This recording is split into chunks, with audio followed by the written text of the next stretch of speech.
Moja kati ya stori ambayo inaendelea kuzungumzwa kwenye mitandao ya kijamii ni hii stori ya kumhusu Doto Magari pamoja na huyu mwanadada ambaye anaitwa Cherry, ambapo huyu mwanadada yeye ni muhasirika wa virusi vya ukimwi, lakini pia ilikuja public na kuweza kusema kwamba Doto Magari naye pia ni mtu ambaye ameathirika na virusi vya ukimwi, na akaenda deep zaidi akasema kwamba alishawahi kuwa naye kwenye kliniki moja. Umeelewa vizuri?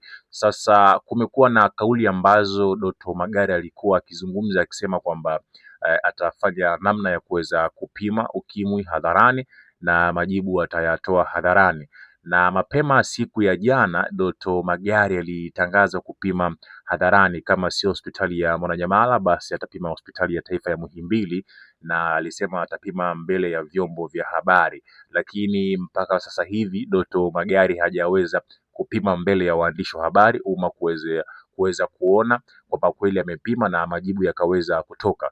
Sasa kumekuwa na maswali mengi sana kwenye mitandao ya kijamii, kila mtu ajaribu kuhoji, Doto uliahidi kwamba utaweza kupima mbele ya vyombo vya habari kila mtu aweze kuona, kwa nini unakuwa unajaribu kuchenga hizi mambo za kupima? Au huenda itakuwa ni kweli umeathirika na virusi. Lakini pia kuna baadhi ya watu pia wanazungumza kwenye upande wa comments, na Doto naye pia alikuja akalizungumzia hili.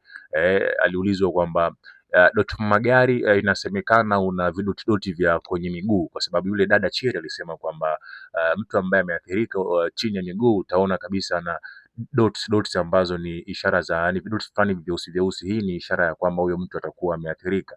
Sasa Doto Magari akasema kwamba mimi kuweza kuwa na vidoti vyeusi kwa umri wangu si jambo kwamba ni jambo baya ama vipi. Kwa umri wangu mimi hata nikiwa na vidoti vyeusi ni sawa. Mimi si kwamba yeye mwenyewe Doto Magari amekiri kwamba ni kweli ana vidoti vyeusi, lakini mtu kuwa na vidoti vyeusi haimaanishi kwamba ndo muathirika wa virusi vya ukimwi.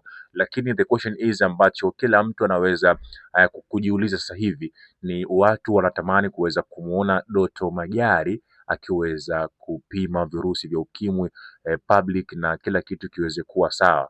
Lakini yeye alichokisema mapema leo hii amekuja akasema kwamba yeye ataenda hospitali kupima na baadaye atatupostia vipimo ambavyo atakuwa amefanya na daktari. Lakini remind you, hapo nyuma alisema kwamba atafanya public kila mtu aweze kuona, lakini mara hii anakuja anasema kwamba atapima and then atatupostia vipimo kwenye mitandao. Sasa watu wanahoji kwa nini Doto Magari aweze kubadilisha maamuzi ambayo alikuwa ameweza kuyazungumza, yale ambayo alisema kwamba kupima virusi mbele ya waandishi wa habari kila mtu aweze kuona. Lakini kwa sababu yake ambayo anaizungumza Doto Magari, anasema kwamba taasisi hairuhusu, yani hii taasisi ya ukimwi hairuhusu kuweza kupima ugonjwa wa ukimwi public mbele ya waandishi wa habari, kwa sababu huenda ikaleta hofu ama ikaleta chuki ama ikaleta wasiwasi pia kwenye jamii, na huo ndo mlengo ambao Doto Magari ameweza kuzungumzia.